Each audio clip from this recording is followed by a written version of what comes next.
अस्सलाम वालेकुम जी। उम्मीद करता हूँ आप सब लोग खैरियत से होंगे। अल्लाह आप सबको अपने ईमान में रखे, परेशानियां दूर फरमाए अल्लाह के साथ, किसी का मोहताज ना करे। और यही दुआ है कि अल्लाह सबको अपना घर देखना नसीब करे, ऐसे असबाब पैदा हों कि तेरा घर एक दफ़ा ज़िंदगी में देखना नसीब हो जाए। जब इंसान एक दफ़ा देख लेता है तो अल्लाह खुद ब खुद बार बार भी दिखा देता है इंशाल्लाह। तो मैं ख़ास अमल बताने लगा हूँ।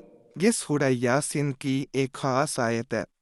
अगर इसको बताए गए तरीके के मुताबिक आप पढ़ लेते हैं तो इंशाल्लाह इंशाल्लाह हर मुराद पूरी हो जाती है। ये सूरह यासीन जो है ये कुरान पाक का दिल है। इस सूरह के बारे में यही फरमाया जाता है कि ये कुरान पाक का दिल सूरह है। तो इसकी फजीलत के बारे में इससे ज़्यादा कोई और दलील दी ही नहीं जा सकती कि जो चीज़ कुरान पाक का दिल फरमा दिया गया जिसके बारे में उसकी क्या अहमियत होगी। तो सूरह यासीन कई लोग जो है वो काले जादू के लिए, सिफली अमलियात के लिए भी कसरत से पढ़ते हैं, जिससे सिफली अमलियात से महफूज रहा जा सकता है। ये इसलिए ये चीज़ें बता रहा हूँ कि इंसान के इल्म में होना चाहिए। कुरान पाक में हर चीज़ का जो है वो इलाज मौजूद है, हर चीज़ का हल मौजूद है। अल्लाह ने हर चीज़ का इसमें हल फरमा दिया है। तो अगर बीमारी है तो बीमारी में भी अगर इस किताब के ज़रिए मदद हासिल की जाए, रूहानी इलाज किया जाए तो अल्लाह हर मर्ज में शिफा देता है। सूरह यासीन जो है अगर इसे 7 दफ़ा पानी पे पढ़ के किसी मरीज को पिलाया जाए रोजाना तो वो बहुत जल्द सेहतयाब हो जाता है। ये आजमूदा तरीका मैं बता रहा हूँ।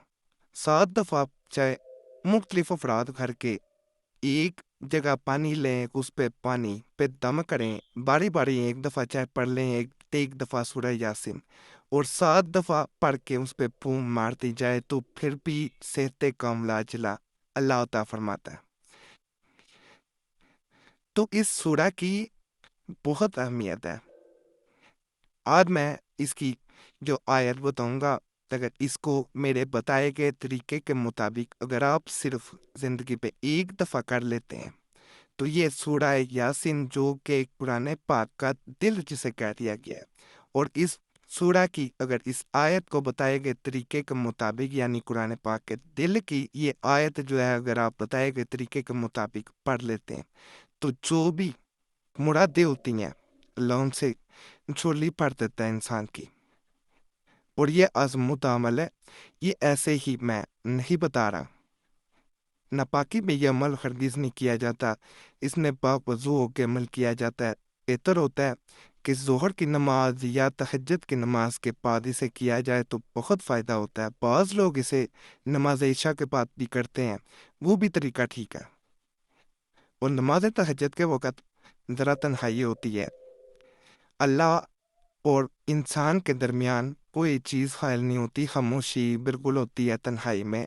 जो इबादत का सुकून, जो मज़ा तन्हाई में है, वो दिन के उजाले में, शोर शराबे में नहीं मिल सकता। तो तन्हाई में जब इंसान अल्लाह को याद करता है, तहज्जुद के वक़्त इसको करता है तो मज़ीद फ़ायदा होता है। बाकी इस अमल की मैं सबसे पहले इजाज़त सबको दे रहा हूँ। इसकी इजाज़त लेने की ज़रूरत नहीं है, सिर्फ गुजारिश है कि वीडियो मुकम्मल देख लिया करें, काट काट के ना देखा करें। और ये भी गुजारिश है कि चैनल सब्सक्राइब कर लिया करें, इसके साथ घंटी का निशान बना होता है उस पर भी दबा दिया करें। और जुमेरात की दुआ में अपना नाम शामिल करने के लिए अपना नाम ज़रूर कमेंट्स में छोड़ें। बाकी ये सूरह की पहले मैं आयत पढ़ के सुना दूँ। औज़ु बिल्लाहि मिनश शैतानिर रजीम, बिस्मिल्लाहिर रहमानिर रहीम। इन्नमा अम्रुहु इज़ा अरदा शैयन अन यक़ूला लहू कुन फयकून। ये सूरह यासीन की आयत नंबर 82 है। इसको करना ये है कि आपने 41 मरतबा पढ़ना है। 41 मरतबा पढ़ के सामने अपने कोई भी दूध का भरा हुआ गिलास रख लें, उस दूध के गिलास के ऊपर इसको फूंक मारनी है और वो जो भी आपकी मुराद हो वो आपने दूध पी देना है। इंशाल्लाह इंशाल्लाह जो भी मुरादें होंगी इंशाल्लाह अल्लाह पूरी कर देगा। इस अमल को جاری بھی رکھا جا سکتا ہے، یہ نہیں کہ ایک دفعہ کیا تو کافی ہے، اسے مزید بھی آگے کیا جا سکتا ہے، کیونکہ اس سے فائدہ ہی ہوتا ہے کبھی کسی کو۔ یہ نہیں ہوا کہ کوئی خالی جھولی لوٹا ہو، اس سے فائدہ ہی ہوتا ہے، مرادیں پر جو ہے وہ پوری ہوتی جاتی ہیں، جھولی بڑھتی جاتی ہے۔ باقی فائدہ ہو، اللہ کا شکر ادا کریں، دعاؤں میں ضرور یاد رکھیں۔ اللہ فضل فرمائے۔